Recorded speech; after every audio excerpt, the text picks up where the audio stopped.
पावन शब्द धन गुरु ग्रंथ साहिब महाराज जी के 697 अंग तो प्रारंभ होके 98 अंग ते इस पावन शब्द की संपूर्णताई है। जैतसरी राग के अंदर धन गुरु रामदास महाराज जी का ये पावन शब्द है।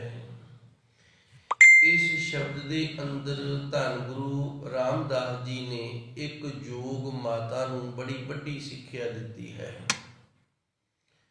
जिन हर हिरदे नाम न बस्यो, जिस मां दे पदैश कीते गए बच्चे बच्ची दे मन दे विच हरि अकाल पुरख वाहिगुरू दा नाम नहीं वसिया, तिन मात कीजे हर बांझा। बांझा कहते ने जिहड़ी औरत दे बच्ची बच्चा जन्म ही ना लवे, होवे ही ना, बांझपन। ते धन गुरु रामदास जी कह रहे ने वो औरत जिहड़ी उसनूं संतान पैदा करन दा हक ही कोई नहीं, उन्होंने बांझपन हो जाना चाहिए है, वो संतान ना पैदा करे। धरती ते कुछ इस तरह के फल ने जिहड़े बड़े छेती तैयार हो जाते हैं, जिवें साडियां फसलां ने ये 6 महीने का वक्त पा लैंदियां ने, सब्जियां ने ये कुछ दिनों के विच ही, भाव महीने कुछ दे विच ही सब्जी देनी शुरू कर देंदियां ने। कुछ होर ने उन्हां दा किसी का 10 दिन का, किसी का 15 दिन का वक्फा है। इस तरह इमली है, ये 35 साल तो इसनूं फल लगता है। इमली जदों 35 साल का बूटा हो जाता फिर इनू इमलियां लगदियां ने। इस तरह होर भी बहुत कुछ उस प्रभु परमात्मा की रची हुई सृष्टि के अंदर जिथों तक साडी सोझी नहीं, सानू ज्ञान नहीं, ते मनुख भी इस बाग का एक बूटा है। बस उस तरह समझ लो चंगी फसल लैण दे लई उन्होंने चंगी खाद खुराक की, चंगी जमीन की जरूरत होंदी है। ते मनुख ने जिहड़ी अपनी संतान रूपी फल लैना है, इस दे लई चंगे संस्कारां दी लोड़ होंदी है। जे चंगे संस्कार ने, भजन बंदगी करन वाले माता पिता ने, ते उन्हां नूं जिहड़ा संतान रूपी फल लगना है ना, वो बड़ा जोग ते चंगा लगेगा। पंडित दया राम जी होए ने गुजराती, गुजरात के रहने वाले सन। इन्होंने एक बड़ा सुंदर रचित दोहरा लिखे है। ये लिखते ने, प्रेम सो नीर बहे जस गावत, नाचत देव चले सब अंगा। प्रेम सो नीर बहे जस गावत नाचत, प्रेम दे नाल अकाल पुरख वाहिगुरू दा जस गा रिहा होवे ते नचदा होवे, भाव उस प्रभु परमात्मा दे प्रेम दे विच इतना खुश होवे। देव चले सब अंगा, ते रोम रोम दे विच वाहिगुरू वाहिगुरू नाम है ना जिहड़ा ये चलदा रहे। अपने देव अपने इष्ट दा नाम है जिहड़ा हर एक रोम दे विच चलण वाला होवे। एक तां ये, ते जे ये नहीं कर सकता तो फिर कहता दूजी तुक दे विच, कहे खग गहे रन में भिड़े शत्रु से।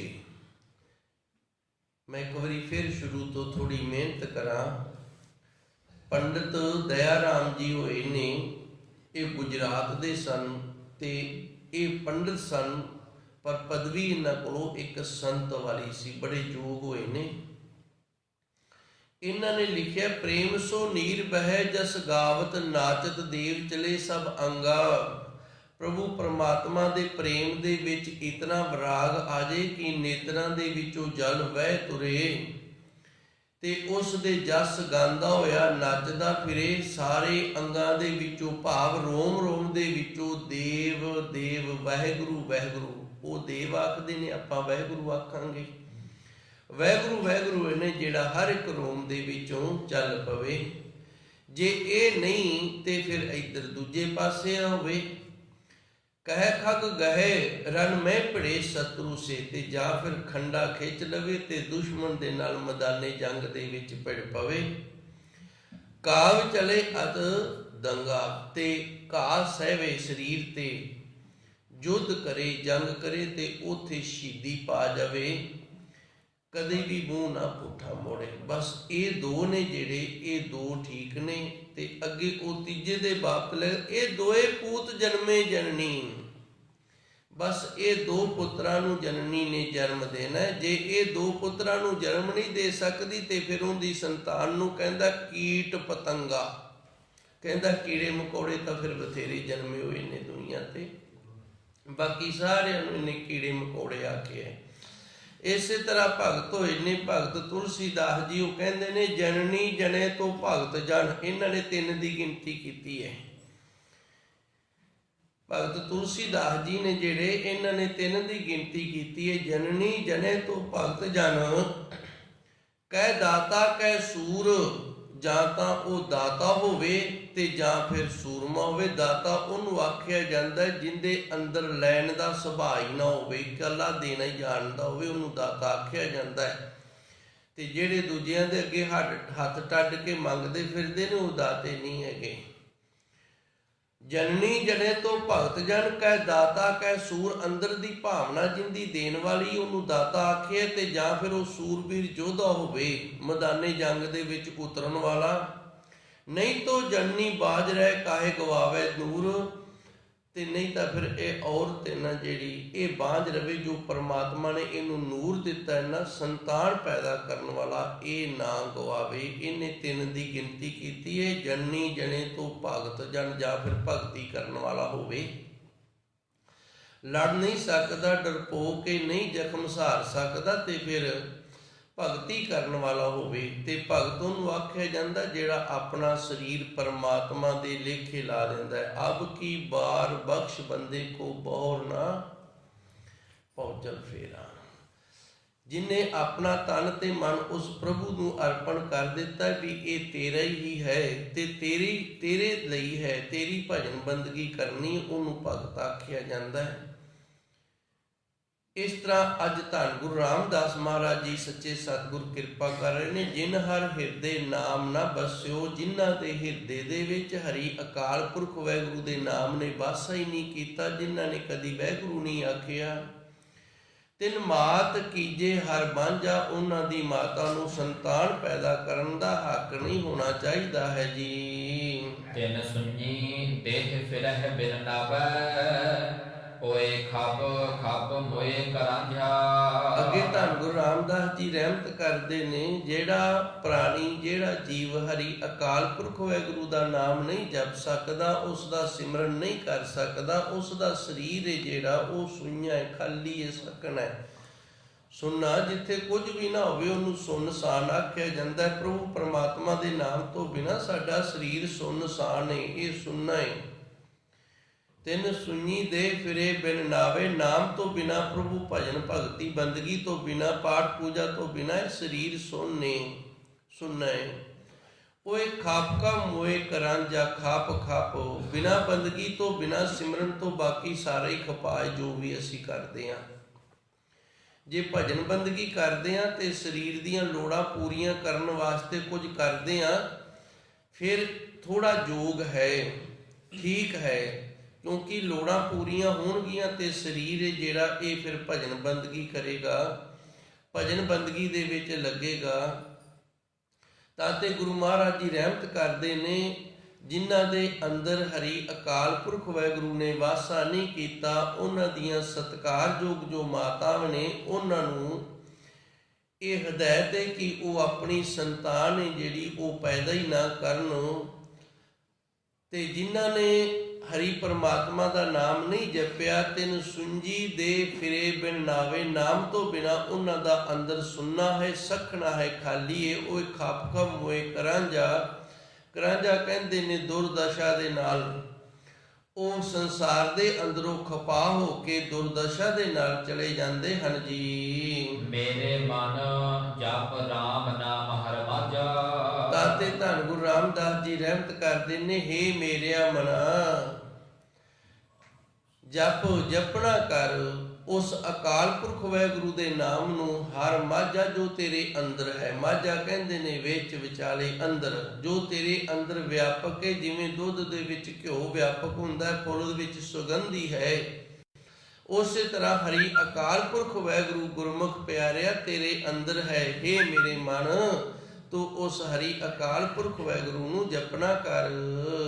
ਹਰ ਹਰ ਕਿਰਪਾਲ ਕਿਰਪਾ ਪ੍ਰਭ ਧਾਰੀ, ਗੁਰ ਗਿਆਨ ਦਿਓ ਮਨ ਸਮਝਾ। ਜਦੋਂ ਹਰੀ ਅਕਾਲ ਪੁਰਖ ਵਾਹਿਗੁਰੂ ਦਾ ਅਸੀਂ ਨਾਮ ਜਪਦੇ ਹਾਂ, ਸਿਮਰਨ ਕਰਦੇ ਹਾਂ, ਤੇ ਫਿਰ ਸੱਚੇ ਸਤਿਗੁਰ ਦੀ ਰਹਿਮਤ ਹੁੰਦੀ ਹੈ, ਸਾਡੇ ਤੇ ਕਿਰਪਾ ਹੋ ਜਾਂਦੀ ਹੈ, ਬਖਸ਼ਿਸ਼ ਹੋ ਜਾਂਦੀ ਹੈ। ਕਿਰਪਾਲ ਉਹ ਕਿਰਪਾਲੂ ਏ, ਦਿਆਲੂ ਏ। ਅਸੀਂ ਕਿਰਪਾ ਦੇ ਪਾਤਰ ਨਹੀਂ ਬਣ ਰਹੇ। ਜਿਸ ਦਿਨ ਗੁਰਮੁਖ ਪਿਆਰਾ ਕਿਰਪਾ ਦਾ ਪਾਤਰ ਬਣ ਜਾਂਦਾ ਹੈ, ਉਸੇ ਦਿਨ ਸੱਚੇ ਸਤਿਗੁਰ ਦੀ ਜੋ ਕਿਰਪਾ ਹੈ। ਹੁਣ ਵੇਖੋ, ਸੂਰਜ ਚੜ੍ਹੇਗਾ ਤੇ ਸੂਰਜ ਨੇ ਪ੍ਰਕਾਸ਼ ਸਾਰਿਆਂ ਨੂੰ ਦੇਣਾ ਹੈ, ਰੋਜੀ ਰੋਟੀ ਸਾਰਿਆਂ ਨੂੰ ਦੇਣੀ ਹੈ, ਉਪਜੀਵਕਾ ਸਾਰਿਆਂ ਨੂੰ ਦੇਣੀ ਹੈ। ਜੇ ਕੋਈ ਇਸ ਨੂੰ ਲੈਣ ਦੇ ਯੋਗ ਹੀ ਨਹੀਂ, ਸਮਰੱਥ ਹੀ ਨਹੀਂ, ਤੇ ਫਿਰ ਇਹਦੇ 'ਚ ਸੂਰਜ ਦਾ ਕੋਈ ਕਸੂਰ ਨਹੀਂ। ਉਸੇ ਤਰ੍ਹਾਂ ਹਰ ਹਰ ਕਿਰਪਾਲ ਵਾਹਿਗੁਰੂ ਵਾਹਿਗੁਰੂ ਕਰੀਏ, ਉਹ ਕਿਰਪਾਲੂ ਹੈ, ਦਿਆਲੂ ਹੈ, ਕਿਰਪਾ ਪ੍ਰਭ ਧਾਰੀ, ਤੇ ਉਹ ਆਪਣੀ ਰਹਿਮਤ ਕਿਰਪਾ ਕਰਦਾ ਹੈ। ਗੁਰ ਗਿਆਨ ਦਿਓ ਮਨ ਸਮਝਾ, ਗੁਰ ਗਿਆਨ। ਫਿਰ ਗੁਰੂ ਮਹਾਰਾਜ ਜੀ ਸੱਚੇ ਸਤਿਗੁਰ ਦਾ ਜਿਹੜਾ ਗਿਆਨ ਹੈ ਨਾ, ਇਹ ਅੰਦਰ ਆਉਂਦਾ ਹੈ ਤੇ ਮਨ ਸਮਝਾ। ਫਿਰ ਮਨ ਨੂੰ ਸਮਝ ਆਉਂਦੀ ਹੈ ਵੀ ਤੂੰ ਕੀ ਹੈ ਤੇ ਇਸ ਸੰਸਾਰ ਦੇ ਅੰਦਰ ਲੈਣ ਕੀ ਆਇਆ ਹੈ, ਤੇਰਾ ਇਸ ਸੰਸਾਰ ਦੇ ਅੰਦਰ ਆਉਣ ਦਾ ਜਿਹੜਾ ਮਕਸਦ ਹੈ ਉਹ ਕੀ ਹੈ। ਇਸ ਗੱਲ ਦੀ ਸਮਝ ਇਸ ਮਨ ਨੂੰ ਗੁਰੂ ਦੀ ਦਇਆ ਦ੍ਰਿਸ਼ਟੀ ਰਹਿਮਤ ਕਿਰਪਾ ਦੇ ਨਾਲ, ਗੁਰੂ ਦੇ ਗਿਆਨ ਦੇ ਨਾਲ ਆਉਂਦੀ ਹੈ ਜੀ। ਰਹਾਉ ਹਰ ਕੀਰਤ ਕਲਯੁਗ ਪਦ ਉਤਮ, ਹਰ ਪਾਈਐ ਸਤਿਗੁਰ ਮਾਝਾ। ਚਾਰ ਯੁਗ ਹੋਏ ਨੇ, ਸਤਿਯੁਗ, ਤ੍ਰੇਤਾ, ਦੁਆਪਰ ਤੇ ਕਲਯੁਗ। ਵੈਸੇ ਜਿਹੜੇ ਗੁਰਮੁਖ ਪਿਆਰਿਆਂ ਦੇ ਅੰਦਰ ਪ੍ਰਭੂ ਪਰਮਾਤਮਾ ਦਾ ਨਾਮ ਚੱਲ ਰਿਹਾ ਹੈ, ਜਿਹੜੇ ਸਿਮਰਨ ਕਰ ਰਹੇ ਨੇ, ਅਭਿਆਸੀ ਨੇ, ਉਹਨਾਂ ਦੇ ਲਈ ਹੁਣ ਵੀ ਸਤਿਯੁਗ ਹੈ। ਇਹ ਜਿਹੜਾ ਯੁੱਗ ਹੈ ਇਹ ਮਨੁੱਖ ਦਾ ਆਪ ਦਾ ਸੁਭਾਅ ਹੈ। ਜਿਸ ਤਰ੍ਹਾਂ ਦਾ ਆਪ ਦਾ ਉਹ ਚੁਗਿਰਦਾ ਬਣਾ ਲੈਂਦਾ ਹੈ, ਉਸੇ ਤਰ੍ਹਾਂ ਦਾ ਉਹਦਾ ਯੁੱਗ ਹੋ ਜਾਂਦਾ ਹੈ। ਹੁਣ ਮੇਰੇ ਤੇ ਲਾ ਲਓ, ਮੇਰਾ ਜੀਵਨ ਹੈ, ਜੇ ਮੈਂ ਆਪਣੇ ਚਾਰੇ ਪਾਸੇ ਗੰਦਗੀ ਖਿਲਾਰ ਰੱਖੀ ਹੈ, ਚਫੇਰਾ ਮੇਰਾ ਵਿਗੜਿਆ ਹੋਇਆ ਹੈ, ਤੇ ਫਿਰ ਭਾਈ ਮੇਰੇ ਲਈ ਇਹ ਕਲਯੁੱਗ ਹੈ।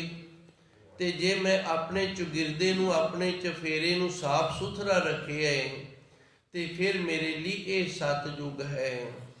ਇਹ ਮਨੁੱਖ ਦੇ ਆਪ ਦੇ ਹੱਥ ਦੇ ਵਿੱਚ। ਫਿਰ ਵੀ ਜਿਸ ਤਰ੍ਹਾਂ ਵਿਦਵਾਨਾਂ ਦਾ ਕਥਨ ਹੈ ਕਿ ਸਤਿਯੁਗ ਹੋਇਆ, ਉਦੋਂ ਸਾਰੇ ਸਤਵਾਦੀ ਸਨ ਤੇ ਬੜੀ ਤਪੱਸਿਆ ਭਜਨ ਬੰਦਗੀ ਕਰਦੇ ਸਨ। ਫਿਰ ਅੱਗੋਂ ਤ੍ਰੇਤਾ ਆ ਗਿਆ, ਤ੍ਰੇਤੇ ਦੇ ਵਿੱਚ ਇਸੇ ਤਰ੍ਹਾਂ ਫਿਰ ਜਗ ਪਾਉਣ ਦਾ ਯੁੱਗ ਆ ਗਿਆ। ਫਿਰ ਦੁਆਪਰ ਆ ਗਿਆ, ਇਹਦੀ ਆਪ ਦੀ ਮਰਿਆਦਾ ਸੀ। ਤੇ ਹੁਣ ਕਲਯੁੱਗ ਹੈ। ਕਲਯੁੱਗ ਦੀ ਜਿਹੜੀ ਮਰਿਆਦਾ ਹੈ, ਇਹਦੇ ਵਿੱਚ ਨਾਮ ਜਪਣ ਦੀ ਮਰਿਆਦਾ। ਜਿਹੜਾ ਪ੍ਰਭੂ ਪਰਮਾਤਮਾ ਦਾ ਨਾਮ ਜਪਦਾ, ਸਿਮਰਨ ਕਰਦਾ ਹੈ, ਉਹਨੂੰ ਉੱਤਮ ਪਦਵੀ ਦੀ ਪ੍ਰਾਪਤੀ ਹੁੰਦੀ ਹੈ। ਧੰਨ ਗੁਰੂ ਜੀ ਇੱਥੇ ਇਹ ਦੱਸਦੇ ਨੇ, ਹਰ ਕੀਰਤ ਕਲਯੁੱਗ। ਇਹ ਜਿਹੜਾ ਕਲਯੁੱਗ ਹੁਣ ਚੱਲ ਰਿਹਾ ਹੈ, ਇਹਦੇ ਵਿੱਚ ਜਿਹੜਾ ਹਰੀ ਦਾ ਜਸ ਹੈ, ਆਪਾਂ ਸਾਰੇ ਹਰੀ ਦਾ ਜਸ ਕਰ ਰਹੇ ਹਾਂ। ਕਥਾ ਦਾ ਜਿਹੜਾ ਸਮਾਂ ਹੁੰਦਾ ਹੈ, ਭਾਵੇਂ ਉਹ ਅੱਧਾ ਘੰਟਾ ਹੋਵੇ, 45 ਮਿੰਟ ਹੋਣ, 15 ਮਿੰਟ ਹੋਣ, ਇਹਦੇ ਵਿੱਚ ਸੱਚੇ ਸਤਿਗੁਰ ਦੀ ਕਿਰਪਾ ਹੁੰਦੀ ਹੈ। ਕੁਦਰਤੀ ਮਨ ਇਹਨਾਂ ਜਿਹੜਾ ਇਹ ਇਕਾਗਰ ਹੋ ਜਾਂਦਾ ਹੈ, ਕਥਾ ਕਰਨ ਵਾਲੇ ਦਾ ਵੀ ਤੇ ਕਥਾ ਸੁਣਨ ਵਾਲੇ ਦਾ ਵੀ। ਕਿਉਂਕਿ ਜਦੋਂ ਭਾਈ ਸਾਹਿਬ ਜੀ ਪਾਠ ਕਰਦੇ ਨੇ, ਗੁਰਬਾਣੀ ਪੜ੍ਹਦੇ ਨੇ, ਤੇ ਮਨ ਦੇ ਵਿੱਚ ਖਿਆਲ ਆ ਜਾਂਦਾ ਵੀ ਇਹਦਾ ਅਰਥ ਅੱਗੇ ਕੀ ਹੋਏਗਾ। ਉਹ ਅਰਥ ਨੂੰ ਸਮਝਣ ਦੇ ਲਈ ਮਨ ਜਿਹੜਾ ਫਿਰ ਇਕਾਗਰ ਹੋ ਜਾਂਦਾ ਹੈ। ਤੇ ਜਿਨ੍ਹਾਂ ਦਾ ਨਹੀਂ ਹੁੰਦਾ ਭਾਈ, ਫਿਰ ਜੇ ਇੱਥੇ ਨਹੀਂ ਹੁੰਦਾ ਤੇ ਫਿਰ ਨਹੀਂ ਹੁੰਦਾ। ਤਾਂ ਕਰਕੇ ਹਰ ਕੀਰਤ ਇਹ ਹਰੀ ਦਾ ਜਸ ਜੋ ਆਪਾਂ ਕਰ ਰਹੇ ਹਾਂ, ਕਲਯੁਗ ਪਦ ਊਤਮ, ਇਹਦੇ ਨਾਲ ਕਲਯੁਗ ਦੇ ਵਿੱਚ ਸਭ ਤੋਂ ਉੱਤਮ ਸ੍ਰੇਸ਼ਟ ਪਦਵੀ ਦੀ ਪ੍ਰਾਪਤੀ ਹੋ ਜਾਂਦੀ ਹੈ। ਹਰ ਪਾਈਏ ਸਤਿਗੁਰ ਮਾਝਾ। ਤੇ ਇਸ ਦੇ ਨਾਲ ਹੀ ਹਰੀ ਅਕਾਲ ਪੁਰਖ ਵਾਹਿਗੁਰੂ ਸੱਚੇ ਸਤਿਗੁਰ ਦੀ ਪ੍ਰਾਪਤੀ ਹੋ ਜਾਂਦੀ ਹੈ ਜੀ। ਹਉ ਬਲਿਹਾਰੀ ਸਤਿਗੁਰ ਆਪਣੇ, ਜਿਨ ਗੁਪਤ ਨਾਮ ਪਰਗਾਜਾ। ਤੇ ਅੱਗੇ ਧੰਨ ਗੁਰੂ ਜੀ ਰਹਿਮਤ ਕਰਦੇ ਨੇ, ਅਸੀਂ ਵਾਰਨੇ ਬਲਿਹਾਰਨੇ ਜਾਂਦੇ ਆ ਆਪਣੇ ਸੱਚੇ ਸਤਿਗੁਰ ਤੋਂ, ਜਿਨ੍ਹਾਂ ਨੇ ਕਿਰਪਾ ਕੀਤੀ ਹੈ। ਗੁਪਤ ਨਾਮ ਪ੍ਰਗਾਜਾ, ਪ੍ਰਗਾਜਾ ਦਾ ਅਰਥ ਹੁੰਦਾ ਪ੍ਰਗਟ ਕਰਨਾ। ਹੁਣ ਇੱਥੇ ਸਾਡੇ ਮਨ ਦਾ ਖਿਆਲ ਹੈ ਵੀ ਕਿਹੜਾ ਨਾਮ ਗੁਪਤ ਹੈ ਜਿਹੜਾ ਪ੍ਰਗਟ ਹੋ ਗਿਆ ਹੈ। ਇਸ ਦੇ ਲਈ ਦਾਸ ਨੇ ਅੱਗੇ ਵੀ ਕਈ ਵਾਰੀ ਸੰਗਤਾਂ ਦੀ ਸੇਵਾ ਕੀਤੀ, ਅੱਜ ਫਿਰ ਦੁਹਰਾ ਦਿੰਦੇ ਆ। ਜਿਵੇਂ ਅਸੀਂ ਆਕਾਸ਼ ਤੇ ਵੇਖਦੇ ਹਾਂ, ਜਦੋਂ ਦੋ ਬੱਦਲਾਂ ਦਾ ਆਪਸ ਦੇ ਵਿੱਚ ਸੁਮੇਲ ਹੁੰਦਾ ਹੈ, ਉਹ ਦੋ ਬੱਦਲਾਂ ਦੇ ਸੁਮੇਲ ਦੇ ਨਾਲ ਬੜੀ ਜ਼ੋਰ ਦੀ ਕੜਕ ਵੀ ਹੁੰਦੀ ਹੈ, ਬਿਜਲੀ ਵੀ ਚਮਕਦੀ ਹੈ ਤੇ ਕਣੀਆਂ ਵੀ ਉਸ ਥਾਂ ਤੇ ਡਿੱਗਦੀਆਂ ਨੇ ਜਿੱਥੇ ਇਹ ਬੱਦਲ ਆਪਸ ਦੇ ਵਿੱਚ ਟਕਰਾਉਂਦੇ ਨੇ। ਉਸੇ ਤਰ੍ਹਾਂ ਜਦੋਂ ਅਸੀਂ ਪ੍ਰਾਣਾਂ ਦੇ ਨਾਲ ਪ੍ਰਭੂ ਪਰਮਾਤਮਾ ਦਾ ਨਾਮ ਜਪਦੇ ਹਾਂ, ਸਿਮਰਨ ਕਰਦੇ ਹਾਂ, ਤੇ ਇਹ ਅੰਦਰ ਜਾ ਕੇ ਨਾਭੀ ਦੇ ਨਾਲ ਵਾਹਿਗੁਰੂ ਧੁਨ ਜਦੋਂ ਟਕਰਾਉਂਦੀ ਹੈ ਤੇ ਅੰਦਰੋਂ ਅਨਾਹਦ ਸ਼ਬਦ ਦੀ ਉਤਪਤੀ ਹੁੰਦੀ ਹੈ। ਉਹ ਗੱਲ ਗੁਰੂ ਮਹਾਰਾਜ ਜੀ ਰਹਿਮਤ ਕਰ ਰਹੇ ਨੇ, ਉਹ ਸਾਰਿਆਂ ਦੇ ਅੰਦਰ ਗੁਪਤ ਹੈ ਤੇ ਉਹਦੇ ਅੰਦਰ ਪ੍ਰਗਟ ਹੁੰਦਾ, ਜਿੰਦੇ ਤੇ ਗੁਰੂ ਦੀ ਕਿਰਪਾ ਹੋਵੇ ਤੇ ਅਭਿਆਸੀ ਹੋ ਜਾਵੇ। ਇਸ ਦੇ ਪਰਥਾਏ ਬਿਰਜਾ ਗਾਲਬ ਹੋਏ ਨੇ। ਇਹ ਵੀ ਬੜੇ ਸੰਤ ਪਦਵੀ ਵਾਲੇ ਸਨ। ਇਹਨਾਂ ਨੇ ਲਿਖੀ ਹੈ, ਇਹ ਲਿਖਦੇ ਨੇ, मोहब्बत के लिए कुछ खास दिल मखसूस होते हैं। उस प्रभु परमात्मा दे प्यार दे लई, वैगुरु दे प्यार दे लई ना सारे दिल नहीं इस दे लई इस पासे आउंदे। मोहब्बत के लिए कुछ खास दिल मखसूस होते हैं, जे वो नगमा है जो हर साज पे गाया नहीं जाता।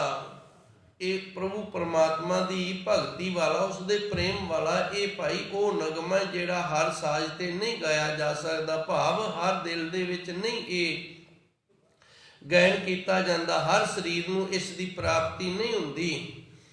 ਮੁਹੱਬਤ ਅਸਲ में मकसूर राजे वो हकीकत है, समझ में तो आ गया पर समझाया नहीं जाता। ਇਹ ਸਮਝਾਉਣ ਵਾਲੀ ਗੱਲ ਨਹੀਂ, ਸਮਝ ਦੇ ਵਿੱਚ ਤਾਂ ਆ ਜਾਂਦਾ ਹੈ। ਜਿਸ ਨੂੰ ਤੂੰ ਜਾਣਾ ਹੈ ਸੋਈ ਜਨ ਜਾਣੇ, ਜਿੰਦੇ ਤੇ ਉਹਦੀ ਕਿਰਪਾ ਹੁੰਦੀ ਉਹਨੂੰ ਸਮਝ ਦੇ ਵਿੱਚ ਤੇ ਆ ਜਾਂਦਾ ਹੈ, ਪਰ ਉਹ ਦੂਜੇ ਨੂੰ ਸਮਝਾ ਕੇ ਨਹੀਂ ਦੱਸ ਸਕਦਾ। ਇਸੇ ਕਰਕੇ ਤਾਂ ਮਹਾਤਮਾ ਬੁੱਧ ਜੀ ਦੇ ਪਾਸ ਜਦੋਂ ਰਾਜਾ ਪਹੁੰਚਿਆ ਸੀ ਤੇ ਮਹਾਤਮਾ ਬੁੱਧ ਜੀ ਨੂੰ ਕਹਿੰਦਾ ਪਰਮਾਤਮਾ ਹੈਗਾ। ਮਹਾਤਮਾ ਬੁੱਧ ਜੀ ਚੁੱਪ ਕਰ ਗਏ। ਫਿਰ ਕਹਿੰਦਾ ਜੀ ਪਰਮਾਤਮਾ ਨਹੀਂ ਹੈਗਾ, ਫਿਰ ਮਹਾਤਮਾ ਜੀ ਚੁੱਪ ਕਰ ਗਏ। ਫਿਰ ਰਾਜਾ ਕਹਿੰਦਾ ਮਹਾਤਮਾ ਬੁੱਧ ਜੀ ਮੈਂ ਤੁਹਾਡੀ ਚੁੱਪ ਤੋਂ ਸਮਝਾਂ ਕੀ? ਤੇ ਮਹਾਤਮਾ ਬੁੱਧ ਕਹਿੰਦੇ ਬਸ ਆਹੀ ਜਿਹੜੀ ਚੁੱਪ ਹੈ ਨਾ, ਇਹੀ ਹੈ ਸਾਰਾ ਕੁਝ। ਜੇ ਮੈਂ ਕਹਿ ਦਿਆਂਗਾ ਵੀ ਪਰਮਾਤਮਾ ਹੈਗਾ, ਤੂੰ ਆਖੇਂਗਾ ਵਿਖਾ, ਮੇਰੀ ਜੇਬ ਦੇ ਵਿੱਚ 100 ਦਾ ਨੋਟ ਥੋੜੀ ਹੈ ਜਿਹੜਾ ਮੈਂ ਤੈਨੂੰ ਕੱਢ ਕੇ ਵਿਖਾ ਦਿਆਂ। ਜੇ ਤੂੰ ਮੈਂ ਕਹਿ ਦਾਂਗਾ ਵੀ ਨਹੀਂ ਹੈਗਾ ਤੇ ਫਿਰ ਤੂੰ ਆਖੇਂਗਾ ਤੂੰ ਭਜਨ ਬੰਦਗੀ 'ਚ ਕਿਉਂ ਲੱਗੇ, ਜਦੋਂ ਹੈ ਹੀ ਨਹੀਂ ਤੇ ਫਿਰ ਲੱਭਦਾ ਕਿਹਨੂੰ ਫਿਰਦਾ। ਇਸ ਕਰਕੇ ਧੰਨ ਗੁਰੂ ਜੀ ਰਹਿਮਤ ਕਰਦੇ ਨੇ, ਇੱਥੇ ਸਾਨੂੰ ਦੱਸਦੇ ਨੇ ਜਿਨ ਗੁਪਤ ਨਾਮ ਪ੍ਰਗਾਜਾ, ਇਹ ਗੁਪਤ ਹੈ ਸਾਡੇ ਅੰਦਰ ਅਣਹਦ ਧੁਨ। ਇਹਨੂੰ ਨਿਰਵਾਣ ਪਦਵੀ ਵੀ ਆਖਿਆ, ਤੁਰੀਆ ਅਵਸਥਾ ਵੀ ਆਖਿਆ ਗੁਰਬਾਣੀ ਦੇ ਅੰਦਰ। ਇਹਨੂੰ ਅਣਹਦ ਧੁਨ ਵੀ ਆਖਿਆ, ਅਨਾਹਤ ਧੁਨ ਵੀ ਆਖਿਆ। ਇਹਨੂੰ ਇਸੇ ਦਾ ਹੀ ਜਸ ਹੈ ਧੰਨ ਗੁਰਬਾਣੀ ਦੇ ਅੰਦਰ। ਇਹੀ ਉਹ ਸ਼ਬਦ ਹੈ ਜਿਹਨੂੰ ਧੰਨ ਗੁਰੂ ਮਹਾਰਾਜ ਜੀ ਨੇ ਆਖਿਆ ਓਮਕਾਰ ਬ੍ਰਹਮਾ ਉਤਪਤ, ਓਮਕਾਰ ਭੈ ਚਿਤ, ਓਮਕਾਰ ਸਹਿਜ ਜੁਗ ਹੋਏ। ਉਹ ਓਮਕਾਰ ਤੋਂ ਵੇਖੋ ਇੰਨਾ ਕੁਝ ਹੋਇਆ ਹੈ। ਸੱਚੇ ਸਤਿਗੁਰ ਨੇ, ਗੁਰੂ ਨਾਨਕ ਦੇਵ ਜੀ ਨੇ ਇਸ ਨੂੰ ਓਮਕਾਰ ਧੁਨ ਆਖਿਆ। ਇਹ ਉਹ ਧੁਨ ਹੈ ਜਿਹਦੇ ਤੋਂ ਸਾਰਾ ਕੁਝ ਪ੍ਰਗਟ ਹੋਇਆ ਹੈ। ਇਹ ਹਰ ਜੀਵ ਦੇ ਅੰਦਰ ਤੇ ਗੁਪਤ ਤੇ ਪ੍ਰਗਟ ਕਿਵੇਂ ਹੁੰਦੀ? ਨਾਮ ਪ੍ਰਗਾਜਾ, ਜਦੋਂ ਅਸੀਂ ਗੁਰੂ ਤੋਂ ਨਾਮ ਵਾਹਿਗੁਰੂ ਲੈ ਕੇ ਉਸ ਦਾ ਅਭਿਆਸ ਕਰਦੇ ਹਾਂ, ਸਿਮਰਨ ਕਰਦੇ ਹਾਂ, ਤੇ ਫਿਰ ਇਹ ਪ੍ਰਗਟ ਹੁੰਦਾ ਹੈ। ਅਭਿਆਸ ਦੇ ਵਿੱਚ ਬੜੀ ਸਮਰੱਥ ਹੈ। ਕਰਤ ਕਰਤ ਅਭਿਆਸ ਕੇ ਜੜਮਤ ਹੋਤ ਸੁਜਾਨ। ਜਦੋਂ ਪ੍ਰਾਣੀ ਅਭਿਆਸ ਕਰਨ ਲੱਗ ਜਾਂਦਾ ਤੇ ਜੜ ਮਤ ਉਹਨੂੰ ਆਖਿਆ ਜਾਂਦਾ ਜਿਹੜਾ ਧ੍ਰਿਸ਼ਟ ਭ੍ਰਿਸ਼ਟ ਬੁੱਧੀ ਵਾਲਾ ਹੋਵੇ, ਜਿਹਨੂੰ ਗੱਲ ਦੀ ਸਮਝ ਹੀ ਨਾ ਆਵੇ ਉਹਨੂੰ ਜੜ ਮਤ ਆਖਿਆ ਜਾਂਦਾ ਹੈ ਵੀ ਇਹ ਜੜ ਬੁੱਧੀ ਹੈ, ਇਹਨੂੰ ਸਮਝਾਏ ਤੋਂ ਵੀ ਸਮਝ ਨਹੀਂ ਆਏਗੀ। ਕਰਤ ਕਰਤ ਅਭਿਆਸ ਕੇ ਜੜਮਤ ਹੋਤ ਸੁਜਾਨ, ਰਸਰੀ ਆਵਤ ਜਾਤ ਤੇ ਸਿਲ ਪਰ ਭਰਤ ਨਿਸ਼ਾਨ। ਇਹ ਕਹਿੰਦਾ ਹੈ ਅਭਿਆਸ ਇਸ ਤਰ੍ਹਾਂ। ਹੁਣ ਪੱਥਰ ਹੈ ਜਿਹੜਾ, ਪੱਥਰ ਬੁੱਧੀ ਵਾਲਾ ਜਿਹੜਾ ਪ੍ਰਾਣੀ ਹੈ ਉਹਦੇ ਤੇ ਵੀ ਅਭਿਆਸ ਦਾ ਅਸਰ ਹੋ ਜਾਂਦਾ ਹੈ। ਜਿਵੇਂ ਰੱਸੀ ਨੂੰ ਪੱਥਰ ਦੇ ਨਾਲ ਘਸਾਣ ਕਰਕੇ ਰੱਸੀ ਟੁੱਟ ਜ਼ਰੂਰ ਜਾਂਦੀ ਹੈ ਪਰ ਉੱਥੇ ਨਿਸ਼ਾਨ ਛੱਡ ਜਾਂਦੀ ਹੈ ਵੀ ਇੱਥੇ ਰੱਸੀ ਘਸਾਈ ਸੀ। ਸੋ ਧੰਨ ਗੁਰੂ ਮਹਾਰਾਜ ਜੀ ਰਹਿਮਤ ਕਰਦੇ ਨੇ, ਹੋ ਬਲਿਹਾਰੀ ਸਤਿਗੁਰ ਆਪਣੇ, ਮੈਂ ਆਪਣੇ ਸੱਚੇ ਸਤਿਗੁਰ ਤੋਂ ਵਾਰਨੇ ਬਲਿਹਾਰਨੇ ਜਾਨਾ, ਜਿਨੇ ਸਾਡੇ ਅੰਦਰ ਪ੍ਰੇਮ ਦੀ ਉਮੰਗ ਜਗਾ ਕੇ ਕਿਰਪਾ ਰਹਿਮਤ ਕਰਤੀ ਏ, ਜਿਨ ਗੁਪਤ ਨਾਮ ਪ੍ਰਗਾਜਾ, ਤੇ ਇਹ ਗੁਪਤ ਨਾਮ ਹੈ ਜਿਹੜਾ ਇਹ ਪ੍ਰਗਟ ਕੀਤਾ ਹੈ ਜੀ।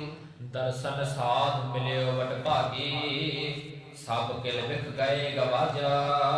ਸੱਚੇ ਸਤਿਗੁਰ ਦੇ ਦਰਸ਼ਨਾਂ ਦੇ ਵਿੱਚ ਬੜੀ ਬਰਕਤ ਤੇ ਬੜੀ ਰਹਿਮਤ ਤੇ ਜਦੋਂ ਗੁਰੂ ਮਹਾਰਾਜ ਜੀ ਸਾਧੂ ਸਰੂਪ ਧੰਨ ਗੁਰਬਾਣੀ ਦੇ ਦਰਸ਼ਨ ਮਿਲਦੇ ਨੇ ਵੱਡੇ ਭਾਗਾਂ ਦੇ ਨਾਲ, ਸਭ ਕਿਲ ਵਿਖ ਜ਼ਹਿਰ ਵਰਗੇ ਪਾਪ, ਕਿਲ ਕਹਿੰਦੇ ਨੇ ਕਿਲ ਨੂੰ, ਬਰੰਜੀ ਕਿਲ ਆਖ ਲੋ, ਜਿਹੜਾ ਕਿਲ ਮਰਜੀ ਆਖ ਲੋ, ਵਿਖ ਕਹਿੰਦੇ ਨੇ ਜ਼ਹਿਰ ਨੂੰ। ਇੱਕ ਸਮਾਂ ਸੀ ਉਦੋਂ ਜਦੋਂ ਕੋਈ ਅਪਰਾਧੀ ਹੁੰਦਾ ਉਹਨੂੰ ਜਾਂ ਸੂਲੀ ਦੀ ਸਜ਼ਾ ਦਿੱਤੀ ਜਾਂਦੀ ਤੇ ਜਾਂ ਫਿਰ ਉਹਨੂੰ ਇੱਕ ਵੱਡੇ ਸਾਰੇ ਕੜਾਹੇ ਦੇ ਥੱਲੇ ਨੱਪ ਦਿੱਤਾ ਜਾਂਦਾ ਤੇ ਸਹਿਕ ਕੇ ਕੜਾਹੇ ਦੇ ਥੱਲੇ ਮਰ ਜਾਂਦਾ, ਤੇ ਜਾਂ ਫਿਰ ਜ਼ਹਿਰ ਵਾਲੇ ਕਿੱਲ ਸਨ ਜਿਹੜੇ ਉਹ ਉਹਦੇ ਪਿੰਡੇ ਤੇ ਖੋਭੇ ਜਾਂਦੇ, ਜਿੰਦੇ ਨਾਲ ਉਹ ਬੜਾ ਦੁਖੀ ਹੋ ਕੇ ਸਾਰੀ ਚਮੜੀ ਗਲ ਜਾਂਦੀ ਜ਼ਹਿਰ ਦੇ ਨਾਲ ਤੇ ਇਸ ਤਰ੍ਹਾਂ ਮਰਦਾ। ਇਹ ਘਿਨਾਉਣੀਆਂ ਸਜ਼ਾਵਾਂ ਜਿਹੜੀਆਂ ਸਨ ਉਹਨਾਂ ਸਮਿਆਂ ਦੇ ਵਿੱਚ ਸਨ ਤੇ ਅੱਜ ਨਹੀਂ ਹੈਗੀਆਂ।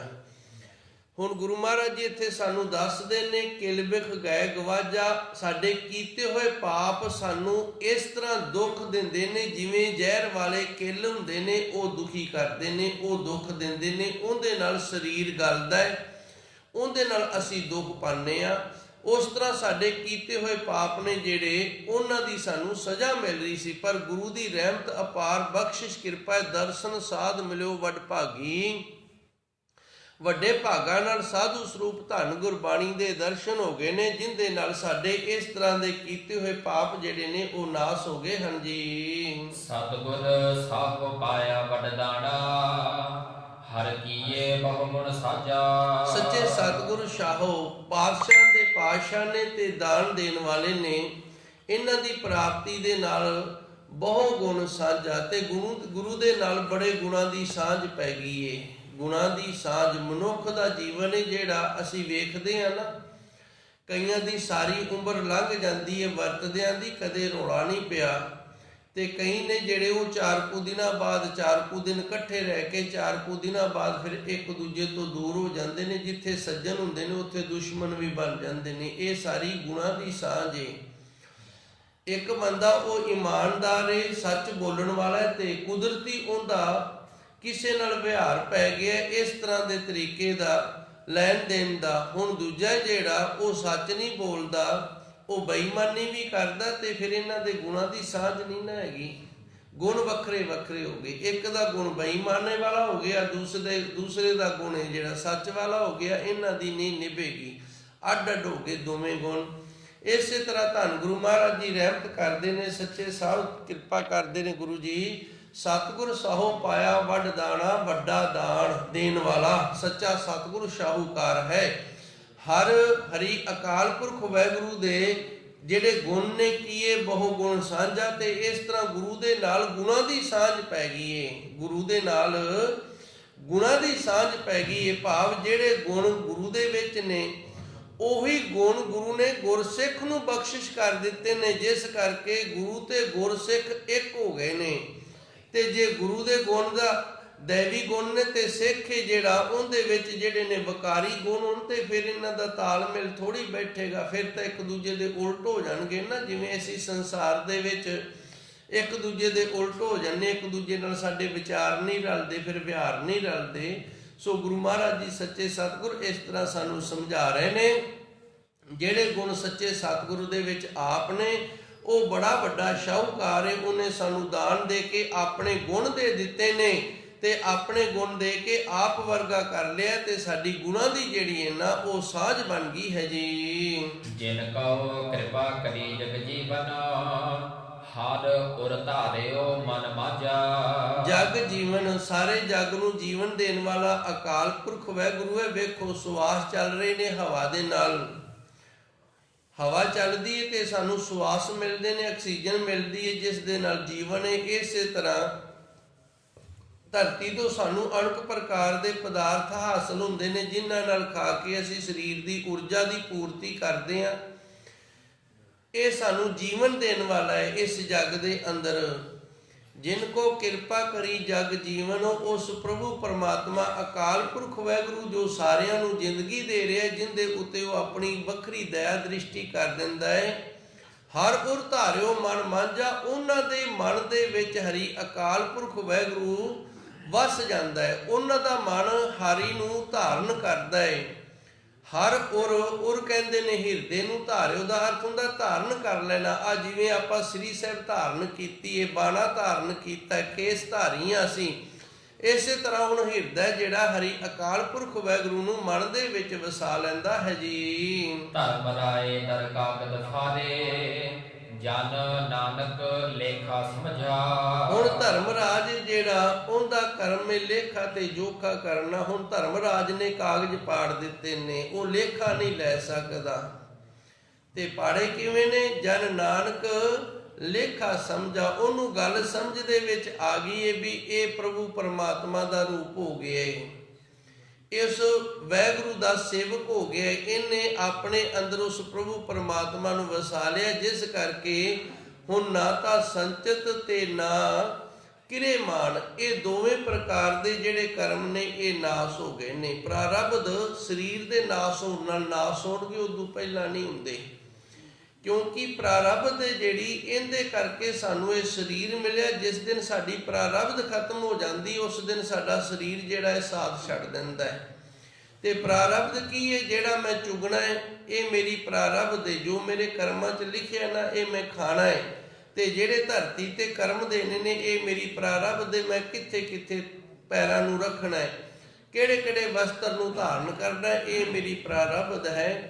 ਸੋ ਧੰਨ ਗੁਰੂ ਜੀ ਰਹਿਮਤ ਕਰਦੇ ਨੇ, ਜਦੋਂ ਸੱਚੇ ਸਤਿਗੁਰ ਦੀ ਅਪਾਰ ਰਹਿਮਤ ਕਿਰਪਾ ਹੋ ਗਈ। ਇਹ ਧਰਮ ਰਾਏ ਦਰ ਕਾਗਜ਼ ਫਾਰੇ, ਜਿਹੜਾ ਧਰਮਰਾਜ ਹੈ ਭਾਈ, ਉਹ ਆਪਣੇ ਦਰ ਤੇ ਬੈਠਾ ਹੀ ਕਾਗਜ਼ ਨੇ ਜਿਹੜੇ ਲੇਖੇ ਜੋਖੇ ਵਾਲੇ ਪਾੜ ਦਿੰਦਾ ਹੈ। ਜਨ ਨਾਨਕ ਲੇਖਾ ਸਮਝਾ, ਜਦੋਂ ਲੇਖਾ ਉਸ ਦੀ ਸਮਝ ਵਿੱਚ ਆ ਜਾਂਦਾ ਹੈ। ਸਮਝ ਵਿੱਚ ਕਿਵੇਂ ਆ ਗਿਆ? ਵੀ ਇਹ ਗੁਰੂ ਨਾਨਕ ਦੇਵ ਜੀ ਦਾ ਸਿੱਖ ਹੋ ਗਿਆ ਹੈ। ਸੱਚੇ ਸਤਿਗੁਰ ਗੁਰੂ ਨਾਨਕ ਦੇਵ ਜੀ ਦੀ ਇਹਦੇ ਤੇ ਕਿਰਪਾ ਹੋਈ ਹੈ। ਧੰਨ ਗੁਰੂ ਮਹਾਰਾਜ ਜੀ ਨੇ ਗੁਰਬਾਣੀ ਦੇ ਅੰਦਰ ਲੇਖੇ ਦੇ ਪਰਥਾਏ ਸ਼ਬਦ ਉਚਾਰਨ ਕੀਤਾ। ਲੇਖਾ ਰੱਬ ਮਗੇਸੀਆ, ਬੈਠਾ ਕੱਢ ਵਈ, ਤਲਬਾ ਪੋਸਣ ਆਕੀਆਂ, ਬਾਕੀ ਜਿੰਨਾ ਰਹੀ। ਸੋ ਧੰਨ ਗੁਰੂ ਜੀ ਰਹਿਮਤ ਕਰਦੇ ਨੇ, ਇਸ ਤਰ੍ਹਾਂ ਦਾ ਲੇਖਾ ਫਿਰ ਭਾਈ ਉਹਨੂੰ ਨਹੀਂ ਦੇਣਾ ਪੈਂਦਾ ਹੈ ਜੀ। ਜੈ ਸਰੀ ਮਹੱਲਾ ਚੌਥਾ।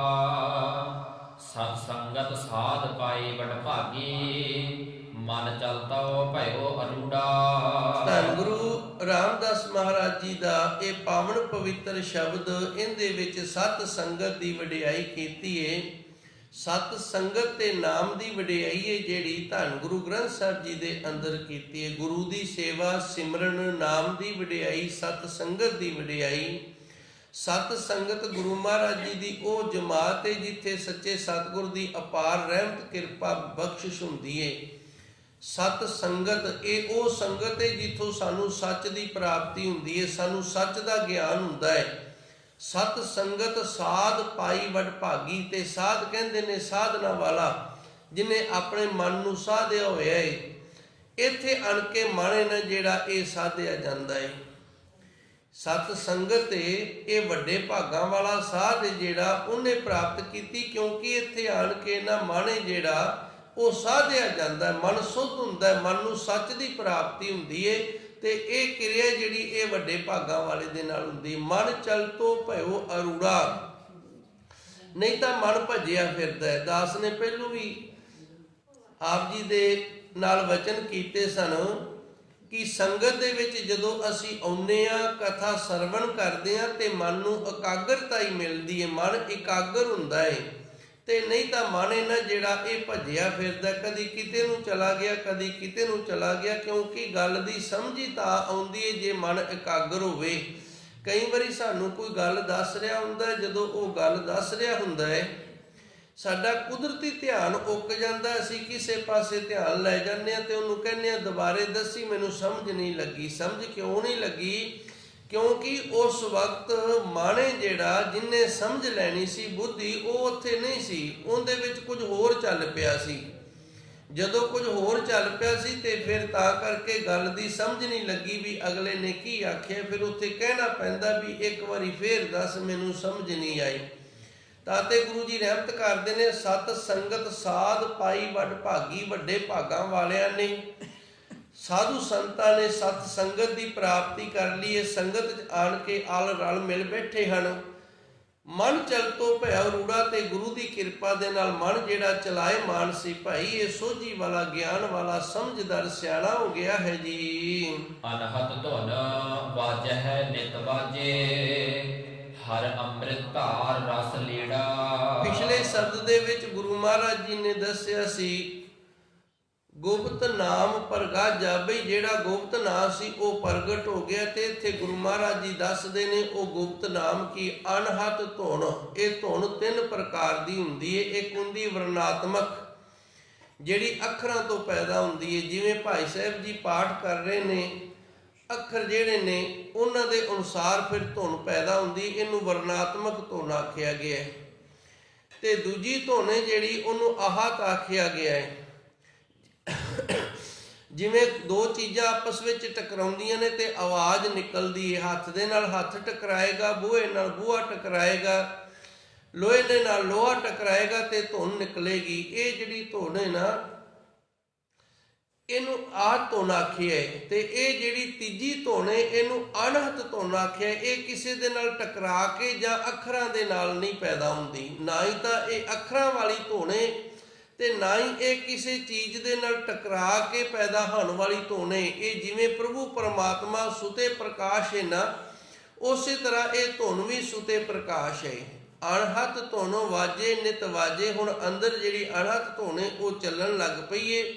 ਜਦੋਂ ਗੁਰਮੁਖ ਪਿਆਰਾ ਸਤ ਸੰਗਤ ਦੇ ਵਿੱਚ ਆਇਆ, ਸਤ ਸੰਗਤ ਦੇ ਵਿੱਚ ਵੱਡੇ ਭਾਗ ਹੋ ਗਏ ਨੇ, ਮਨ ਇਕਾਗਰ ਹੋ ਗਿਆ, ਵਰਤਮਾਨ ਦੇ ਵਿੱਚ ਟਿਕ ਗਿਆ ਮਨ, ਤੇ ਅਨੰਤ ਧੁਨ ਵਾਜੇ ਨਿਤ ਵਾਜੇ। ਅੰਦਰ ਅਨੰਤ ਧੁਨ ਦੀ ਪ੍ਰਾਪਤੀ ਹੋ ਗਈ ਹੈ। ਹਰ ਅੰਮ੍ਰਿਤ ਧਾਰ ਰਸ ਲੀੜਾ, ਤੇ ਅੰਦਰੋਂ ਅੰਮ੍ਰਿਤ ਦੀਆਂ ਧਾਰਾਂ ਜਿਹੜੀਆਂ ਨੇ ਨਾ ਉਹ ਚੱਲ ਪਈਆਂ ਨੇ, ਜਿਨ੍ਹਾਂ ਦਾ ਰਸ ਹੁਣ ਇਹ ਪ੍ਰਾਪਤ ਕਰ ਰਹੇ ਆ। ਹੁਣ ਇੱਕ ਵਾਰੀ ਮੈਂ ਫਿਰ ਪਿਛਲੀ ਕੋਈ ਇੱਕ ਗੱਲ ਹੈ ਜਿਹੜੀ ਦੁਹਰਾਵਾਂਗਾ। ਜਿਵੇਂ ਵੇਖੋ, ਆਕਾਸ਼ ਦੇ ਵਿੱਚ ਦੋ ਬੱਦਲ ਆਪਸ ਦੇ ਵਿੱਚ ਟਕਰਾਉਂਦੇ ਨੇ, ਮੇਲ ਕਰਦੇ ਨੇ, ਉਦੋਂ ਧੁਨ ਵੀ ਪ੍ਰਾਪਤ ਹੁੰਦੀ ਹੈ, ਆਵਾਜ਼ ਨਿਕਲਦੀ ਹੈ, ਚਮਕ ਵੀ ਹੁੰਦੀ ਹੈ ਤੇ ਮੀਂਹ ਵੀ ਡਿੱਗਦਾ। ਇਸੇ ਤਰ੍ਹਾਂ ਜਦੋਂ ਸਾਡੀ ਨਾਭੀ ਸਿਮਰਨ ਕਰਦਿਆਂ ਦੀ ਖੁੱਲ੍ਹਦੀ ਏ, ਉਦੋਂ ਅੰਦਰੋਂ ਅਣਹਤ ਧੁਨ ਵੀ ਚੱਲਦੀ ਏ। ਤੇ ਜੋ ਗੁਰੂ ਮਹਾਰਾਜ ਜੀ ਇੱਥੇ ਦੱਸ ਰਹੇ ਨੇ ਨਾ, ਹਰ ਅੰਮ੍ਰਿਤ ਧਾਰ, ਫਿਰ ਅੰਦਰ ਜਿਵੇਂ ਬਾਹਰ ਵੇਖਦੇ ਆ ਬੱਦਲ ਮੀਂਹ ਪੈਂਦਾ ਕਣੀਓ, ਉਸ ਤਰ੍ਹਾਂ ਅੰਦਰ ਅੰਮ੍ਰਿਤ ਦੀ ਧਾਰ ਵੀ ਚੱਲ ਪੈਂਦੀ ਏ। ਤੇ ਪ੍ਰਕਾਸ਼ ਵੀ ਅੰਦਰ ਉਦੋਂ ਹੀ ਹੁੰਦਾ ਹੈ, ਅੰਦਰ ਪ੍ਰਕਾਸ਼ ਵੀ ਹੋ ਜਾਂਦਾ ਹੈ, ਸ਼ਬਦ ਵੀ ਚੱਲ ਪੈਂਦਾ ਹੈ ਤੇ ਰਸ ਵੀ ਆਉਣ ਲੱਗ ਜਾਂਦਾ ਹੈ। ਤਿੰਨੇ ਕਿਰਿਆਵਾਂ ਇੱਕੇ ਵਾਰੀ ਹੋਣੀਆਂ ਸ਼ੁਰੂ ਹੋ ਜਾਂਦੀਆਂ ਨੇ। ਅਨਹਦ ਧੁਨ ਵਾਜੇ ਨਿਤ ਵਾਜੇ, ਹਰ ਅੰਮ੍ਰਿਤ ਧਾਰ ਰਸ ਲੀੜਾ। ਇਸ ਤਰ੍ਹਾਂ ਗੁਰੂ ਦੀ ਰਹਿਮਤ ਕਿਰਪਾ ਦੇ ਨਾਲ ਭਾਈ ਅੰਦਰ ਅੰਮ੍ਰਿਤ ਦੀ ਵਰਸ਼ਾ ਹੋਣ ਲੱਗ ਜਾਂਦੀ ਹੈ ਜੀ। ਮੇਰੇ ਮਨ ਜਪ ਰਾਮ ਨਾਮ ਹਰ ਰੂੜਾ। ਇਸ ਕਰਕੇ ਧੰਨ ਗੁਰੂ ਰਾਮਦਾਸ ਜੀ ਰਹਿਮਤ ਕਰਦੇ ਨੇ, ਹੇ ਮੇਰਿਆ ਮਨਾ ਤੂੰ ਜਪਣਾ ਕਰ ਉਸ ਹਰੀ ਅਕਾਲ ਪੁਰਖ ਵਾਹਿਗੁਰੂ ਦੇ ਨਾਮ ਨੂੰ, ਜੋ ਸਾਰਿਆਂ ਦੇ ਵਿੱਚ ਰਮਿਆ ਹੋਇਆ ਹੈ ਤੇ ਸਾਰਿਆਂ ਨੂੰ ਹਰਿਆ ਭਰਨ ਕਰਨ ਵਾਲਾ। ਰੂੜਾ ਕਹਿੰਦੇ ਨੇ ਸੋਹਣੇ ਨੂੰ, ਸੁੰਦਰ ਨੂੰ, ਪਿਆਰੇ ਨੂੰ।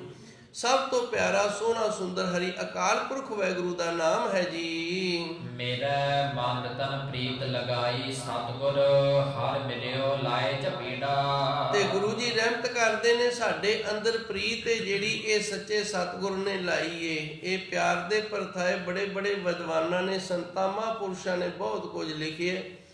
ਗੁਰਮੁਖ ਪਿਆਰਾ ਲਿਖਦਾ, ਪ੍ਰੇਮ ਨਾ ਬਾੜੀ ਊਪਜੇ, ਪ੍ਰੇਮ ਨਾ ਹਾਟ ਬਕਾਏ, ਰਾਜਾ ਪਰਜਾ ਜੇ ਰਚੇ ਸੀਸ ਦੇ ਲਹਿ ਜਾਏ। ਕਹਿੰਦਾ ਜਿਹੜਾ ਪ੍ਰਭੂ ਪਰਮਾਤਮਾ ਦਾ, ਰੱਬ ਦਾ ਪਿਆਰ ਹੈ ਨਾ, ਇਹ ਨਾ ਤਾਂ ਖੇਤ ਦੇ ਵਿੱਚ ਉਗਾਇਆ ਜਾਂਦਾ ਤੇ ਨਾ ਹੀ ਇਹ ਦੁਕਾਨ ਤੋਂ ਮਿਲਦਾ ਹੈ। ਪ੍ਰੇਮ ਨਾ ਬਾੜੀ ਉਪਜੇ, ਪ੍ਰੇਮ ਨਾ ਹਾਟ ਬਕਾਏ। ਜੇ ਵੇਖਦਾ ਹੁੰਦਾ ਤੇ ਫਿਰ ਰੱਬ ਦਾ ਪਿਆਰ ਵੱਡੇ ਵੱਡੇ ਰਾਜੇ ਸਨ ਜਿਹੜੇ ਸਾਰੀ ਖਰੀਦ ਲੈਂਦੇ। ਧੰਨ ਗੁਰੂ ਮਹਾਰਾਜ ਜੀ ਨੇ ਆਪ ਅਗਵਾਈ ਦਿੱਤੀ ਏ। 12 ਤੇ ਵਧੀਕ ਦੀ ਬਾਣੀ ਦੇ ਵਿੱਚ ਗੁਰੂ ਜੀ ਉੱਥੇ ਰਹਿਮਤ ਕਰਦੇ ਨੇ, ਰਾਵਣ ਹੂ ਤੇ ਰੰਕ ਨੇ। ਰਾਵਣ ਕੋਈ ਕੰਗਾਲ ਥੋੜੀ ਸੀ, ਰਾਵਣ ਜਿਹੜਾ ਸੀ ਉਹ ਕੋਈ ਕੰਗਾਲ ਨਹੀਂ ਸੀ। ਤੇ ਫਿਰ ਉਹਨੂੰ 10 ਵਾਰੀ ਸ਼ਿਵ ਜੀ ਭਗਵਾਨ ਨੂੰ ਸਿਰ ਦੇਣਾ ਪਿਆ। ਰਾਵਣ ਹੂ ਤੇ ਰੰਕ ਨੇ ਜਿਨ ਸਿਰ ਦੀਏ। ਇਸ ਤਰ੍ਹਾਂ ਮੈਂ ਥੋੜਾ ਫਿਰ ਵਿਸਰ ਗਿਆ, ਭੁੱਲ ਗਿਆ ਇਹ ਤੋਕ। ਹਾਂਜੀ, ਜਿਨ ਸਿਰ ਦੀਨੇ ਕਾਟ, ਰਾਵਣ ਹੂ ਤੇ ਰੰਕ ਨੇ ਜਿਨ ਸਿਰ ਦੀਨੇ ਕਾਟ। ਹੁਣ ਰਾਵਣ ਹੈ ਜਿਹੜਾ ਕੋਈ ਕੰਗਾਲ ਥੋੜੀ ਸੀ, ਸੋਨੇ ਦੀ ਲੰਕਾ ਸੀ, ਤੇ ਫਿਰ ਇਹਨੂੰ ਸਿਰ ਕਿਉਂ ਦੇਣਾ ਪਿਆ? ਸਿਰ ਇਸ ਕਰਕੇ ਦੇਣਾ ਪਿਆ ਵੀ ਸਿਰ ਦਿੱਤੇ ਤੋਂ ਬਿਨਾ ਇਹ ਜਿਹੜਾ ਪਿਆਰ ਇਹ ਨਹੀਂ ਜੇ ਮਿਲਦਾ। ਪ੍ਰੇਮ ਨਾ ਬਾੜੀ ਊਪਜੇ ਪ੍ਰੇਮ ਨਾ ਹਾਟ ਬਕਾਏ, ਰਾਜਾ ਪਰਜਾ ਜੇ ਰਚੇ। ਭਾਵੇਂ ਉਹ ਰਾਜਾ ਹੈ ਤੇ ਭਾਵੇਂ ਪਰਜਾ ਹੈ, ਜੇ ਇਸ ਦੇ ਵਿੱਚ ਉਹਦਾ ਮਨ ਰਚ ਗਿਆ ਵੀ ਮੈਂ ਗੁਰੂ ਦਾ ਪਿਆਰ ਲੈਣਾ, ਸੀਸ ਦੀਏ ਲੈ ਜਾਏ। ਆਜੋ ਭਾਈ ਸਿਰ ਦੇ ਦਿਓ ਤੇ ਲੈ ਜਾਓ, ਗੁਰੂ ਦਾ ਪਿਆਰ ਮਿਲੇਗਾ। ਹੁਣ ਗੁਰੂ ਮਹਾਰਾਜ ਜੀ ਇੱਥੇ ਵੀ ਰਹਿਮਤ ਕਰਦੇ ਨੇ, ਮੇਰੇ ਮਨ ਤਨ ਪ੍ਰੀਤ ਲਗਾਈ, ਇਹ ਗੁਰੂ ਕਿਰਪਾ ਕਰਦਾ, ਪ੍ਰੇਮ ਲਾਉਂਦਾ ਹੈ।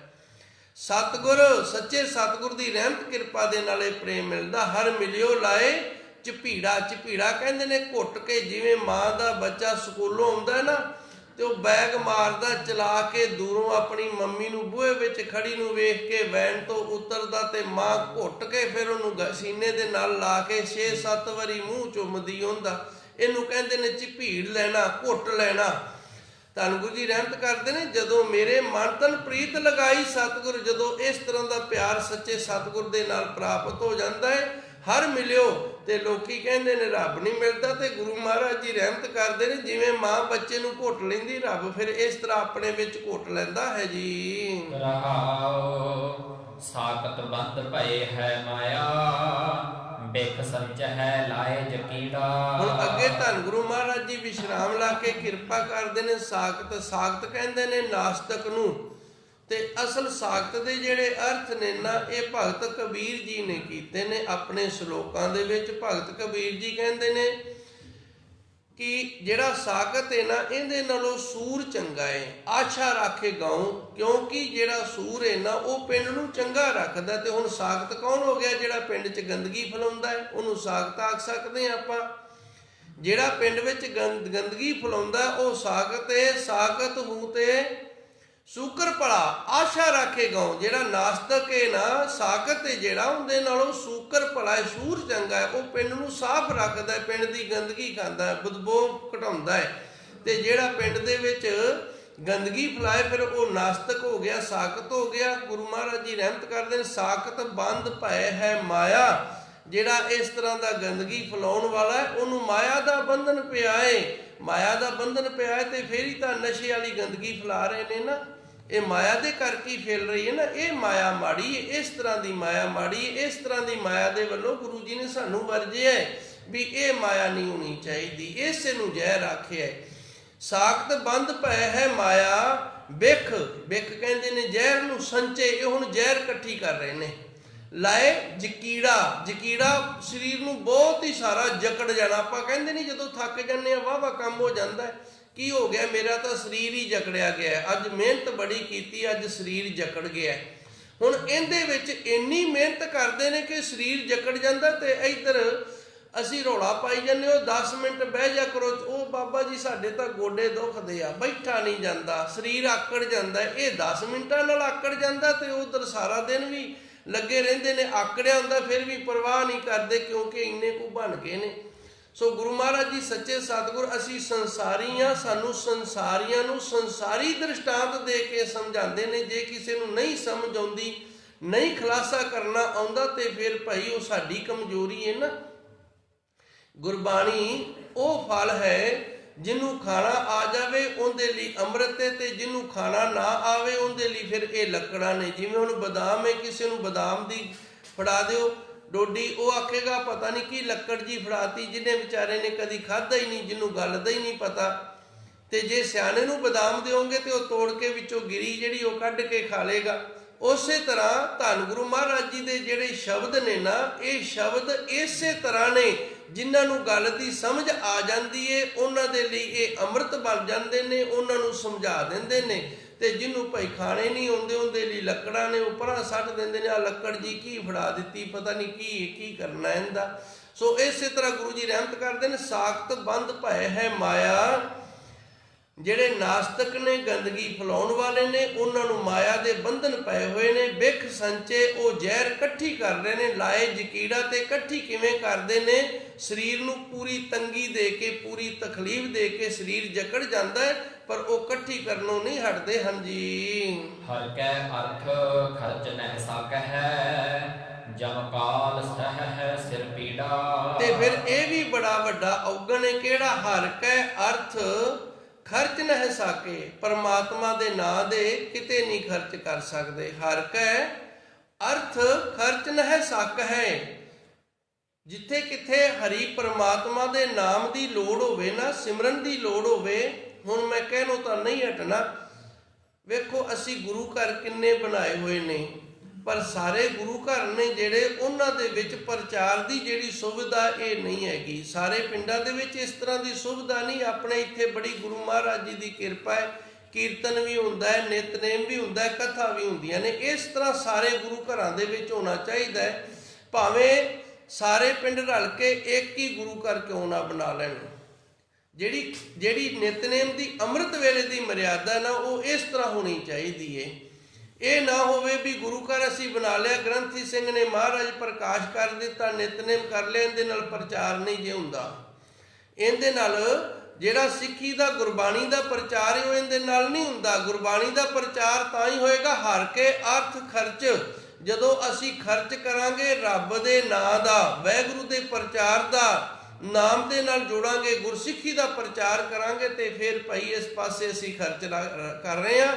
ਨਹੀਂ ਤਾਂ ਭਾਈ ਭਾਵੇਂ ਸੋਨੇ ਦੇ ਬਣਾ ਲਓ, ਭਾਵੇਂ ਹੀਰੇ ਜੜ ਲਓ, ਜੇ ਪ੍ਰਚਾਰ ਨਹੀਂ ਕਰਦੇ ਤੇ ਫਿਰ ਮੈਨੂੰ ਤਾਂ ਲੱਗਦਾ ਵੀ ਨਹੀਂ, ਅਸੀਂ ਪਿੱਛੇ ਆ, ਪਛੜੇ ਹੋਏ ਆ, ਅਸੀਂ ਅਵਿਦਿਅਕ ਹਾਂ, ਸਾਨੂੰ ਗਿਆਨ ਨਹੀਂ, ਸਾਨੂੰ ਸੋਝੀ ਨਹੀਂ, ਇਹ ਕਹਿਣਾ ਪਏਗਾ। ਹਰ ਕੇ ਅਰਥ ਖਰਚ ਨਹਿ ਸਕ ਹੈ।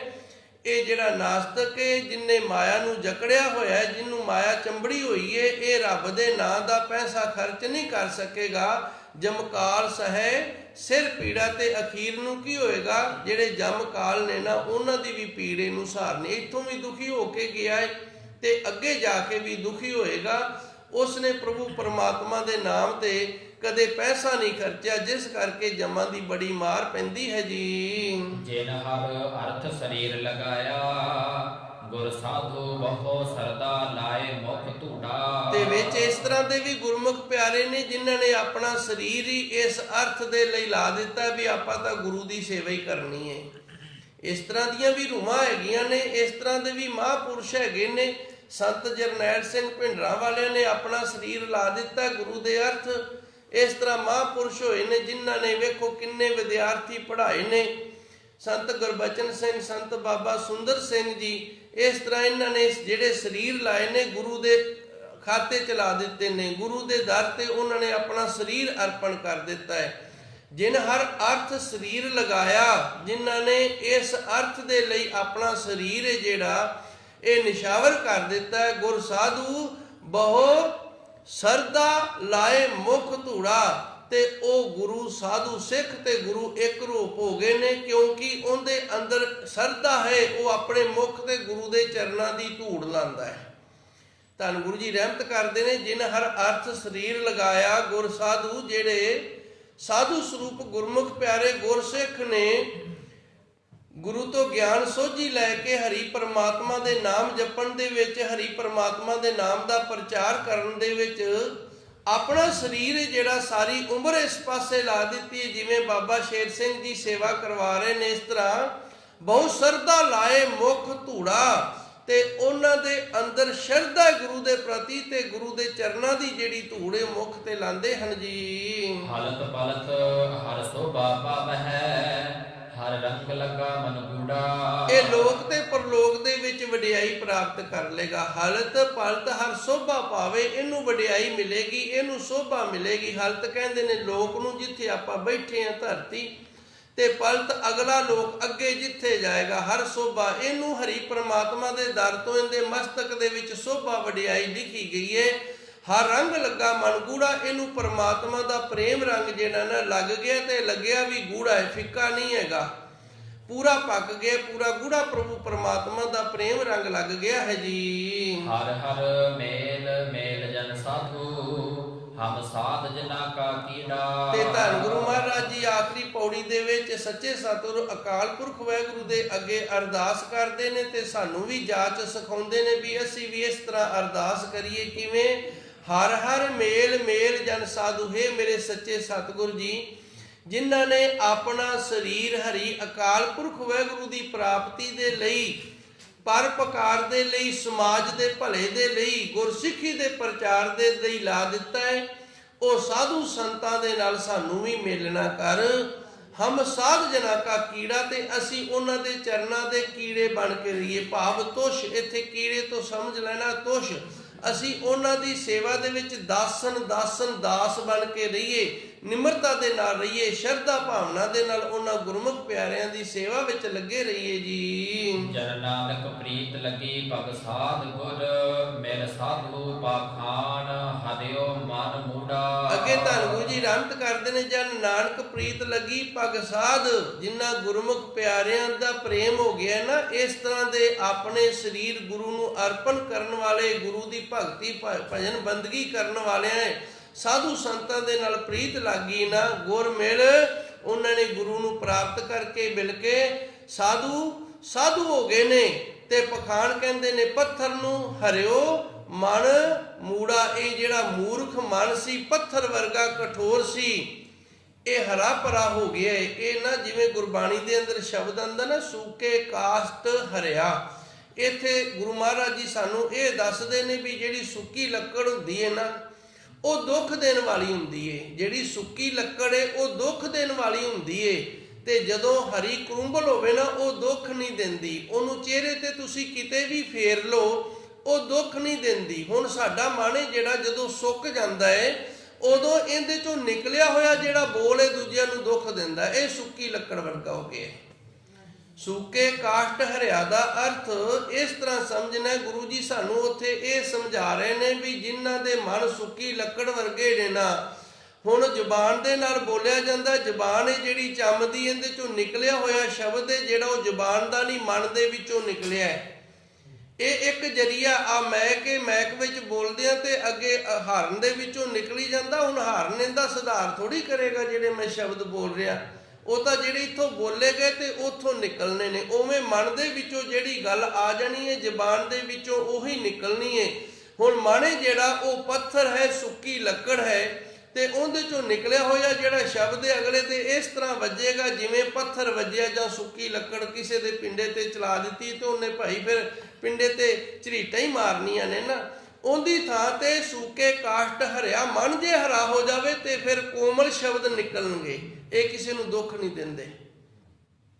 ਤਾਂ ਤੇ ਧੰਨ ਗੁਰੂ ਜੀ ਰਹਿਮਤ ਕਰਦੇ ਨੇ, ਜਨ ਨਾਨਕ ਪ੍ਰੀਤ ਲੱਗੀ ਭਗ ਸਾਧ, ਗੁਰ ਮਿਲ ਸਾਧੂ। ਜਦੋਂ ਸੱਚੇ ਸਤਿਗੁਰ ਦੀ ਕਿਰਪਾ ਹੋ ਗਈ ਏ, ਜਿਨਨੇ ਆਪਣਾ ਸਰੀਰ ਭਜਨ ਬੰਦਗੀ ਦੇ ਵਿੱਚ ਹੀ ਲਾ ਦਿੱਤਾ, ਗੁਰੂ ਦੇ ਲੇਖੇ ਲਾ ਦਿੱਤਾ, ਉਹਦੇ ਚਰਨਾਂ ਦੇ ਨਾਲ ਪ੍ਰੀਤ ਹੋ ਗਈ, ਗੁਰ ਮਿਲ, ਤੇ ਗੁਰੂ ਨੂੰ ਮਿਲ ਕੇ ਸਾਧੂ ਸਰੂਪ ਹੋ ਗਏ। ਕਿਵੇਂ? ਪਖਾਨ ਹਰਿਓ। ਪਖਾਨ ਕਹਿੰਦੇ ਨੇ ਪੱਥਰ ਨੂੰ। ਜਿਵੇਂ ਪਹਿਲੂ ਮਨ ਸੀ ਜਿਹੜਾ ਉਹ ਪੱਥਰ ਸੀ ਤੇ ਹੁਣ ਕੋਮਲ ਹੋ ਗਿਆ। ਹਰਿਓ ਦਾ ਅਰਥ ਇਹ ਨਾ ਸਮਝ ਲਓ ਵੀ ਸਾਡਾ ਰੰਗ ਹਰਾ ਹੋ ਜਾਏਗਾ, ਮਨ ਦਾ ਨਹੀਂ, ਕੋਮਲ ਹੋ ਜਾਣਾ ਹੈ। ਇਹ ਕੋਮਲਤਾਈ ਵਾਸਤੇ ਸ਼ਬਦ ਵਰਤਿਆ। ਮਨ ਮੂੜਾ, ਜਿਹੜਾ ਮੂਰਖ ਮਨ ਸੀ ਨਾ, ਇਹ ਕਿੰਨਾ ਕੋਮਲ ਹੋ ਗਿਆ। ਜਿਹੜੇ ਮੂਰਖ ਮਨ ਦੇ ਵਿੱਚੋਂ ਨਿਕਲਿਆ ਹੋਇਆ ਸ਼ਬਦ ਹੈ ਜਿਹੜਾ ਅਗਲੇ ਨੂੰ ਇੱਟੇ ਦੀ ਤਰ੍ਹਾਂ ਵੱਜਦਾ ਸੀ, ਉਹ ਸ਼ਬਦ ਜਿਹੜਾ ਹੁਣ ਫੁੱਲ ਦੀ ਤਰ੍ਹਾਂ ਕੋਮਲ ਹੋ ਕੇ ਤੇ ਅਗਲੇ ਨੂੰ ਸੁਗੰਧੀ ਦਿੰਦਾ ਹੈ। ਧੰਨ ਗੁਰੂ ਰਾਮਦਾਸ ਮਹਾਰਾਜ ਜੀ ਦਾ ਕੋਟਨ ਕੋਟ ਧੰਨਵਾਦ, ਜਿਨ੍ਹਾਂ ਨੇ ਅਪਾਰ ਬਖਸ਼ਿਸ਼ ਰਹਿਮਤ ਕਿਰਪਾ ਕਰਕੇ ਗਿਆਨ ਦੀ ਦਾਤ ਬਖਸ਼ਿਸ਼ ਕੀਤੀ ਹੈ। ਸੱਚੇ ਸਤਿਗੁਰ ਰਹਿਮਤ ਕਰਨ, ਇਸੇ ਤਰੀ ਕਿਰਪਾ ਕਰਨ, ਇੱਕ ਰਹਿਮਤ ਬਣਾਈ ਰੱਖਣ, ਅਸੀਂ ਪਛੜ ਨਾ ਜਾਈਏ। ਕਈ ਵਾਰੀ ਨਾ ਮਨ ਅੱਗੇ ਤੁਰਦਾ ਹੀ ਨਹੀਂ। ਅੱਜ 2 ਹੀ ਸ਼ਬਦ ਹੋਏ ਨੇ, ਅੱਧਾ ਅੰਗ ਹੀ ਹੋਇਆ, ਅੱਗੇ ਆਪਾਂ ਇੱਕ ਅੰਗ ਕਰਦੇ ਹਾਂ। ਸੋ ਇਸ ਤਰ੍ਹਾਂ ਸੱਚੇ ਸਤਿਗੁਰ ਦੇ ਅੱਗੇ ਅਰਦਾਸ ਬੇਨਤੀ ਜੋੜ ਲਈਏ ਕਿ ਕਿਰਪਾ ਰੱਖੀ ਮਾਲਕਾ, ਅਸੀਂ ਪਛੜ ਨਾ ਜਾਈਏ। ਜੋ ਸਮਾਂ ਨਿਯਤ ਕੀਤਾ ਉਸ ਸਮੇਂ ਤੇ ਅਸੀਂ ਪਹੁੰਚ ਕੇ ਆਪ ਜੀ ਦੀ ਜੋ ਬਾਣੀ ਹੈ ਮੱਧ ਭਾਗ ਦੇ ਵਿੱਚ ਉਹ ਅਰਦਾਸ ਬੇਨਤੀ ਜੋਦੜੀ ਕਰ ਲਈਏ। ਫਿਰ ਅੱਗੇ ਜਿਵੇਂ ਤੇਰੀ ਰਹਿਮਤ ਕਿਰਪਾ ਹੋਏਗੀ ਉਵੇਂ ਤੂੰ ਆਪ ਕਰਵਾਈ ਜਾਈ। ਦੇਹੋ ਸੱਜਣ ਆਸੀਸ ਰਿਆ, ਜੋ ਹੋਵੇ ਸਹਿਬ ਸਿਓ ਮੇਲ। ਹਰ ਹਰ